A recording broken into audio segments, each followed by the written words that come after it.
महागणपती कृषी मराठी यूट्यूब चॅनलमध्ये सर्व शेतकरी बांधवांना स्वागत आहे. तर आपण हिरवळी खत म्हणून तागाची शेती आपण करतो.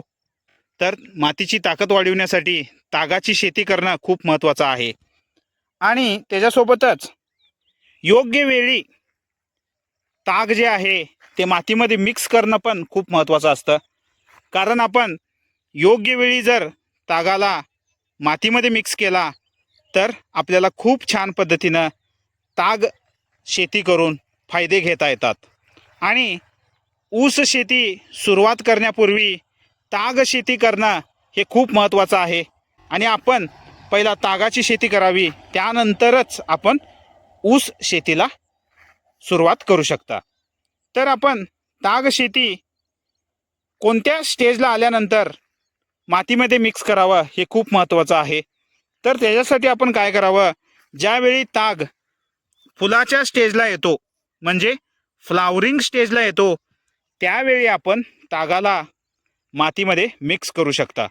तर ह्या पद्धतीनं जर आपण फ्लावरिंग स्टेजला आलेला ताग किंवा फुलाच्या स्टेजला आलेला ताग जर आपण मिक्स केला तर आपल्याला खूप छान पद्धतीनं तागामधून हिरवळी खत हे भेटतं आणि मातीमध्ये खूप छान पद्धतीनं सुधारणा होते. तर माती वाचवण्यासाठी आणि त्याच्यासोबतच मातीमध्ये ऑर्गॅनिक मॅटर जास्त करण्यासाठी आपण ताग शेती करणं खूप महत्त्वाचं आहे.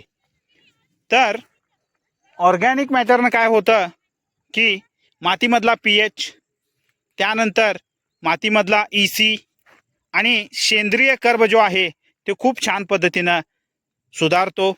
तर त्याचा फायदा आपल्याला ऊस शेतीमध्ये खूप छान पद्धतीनं होतो.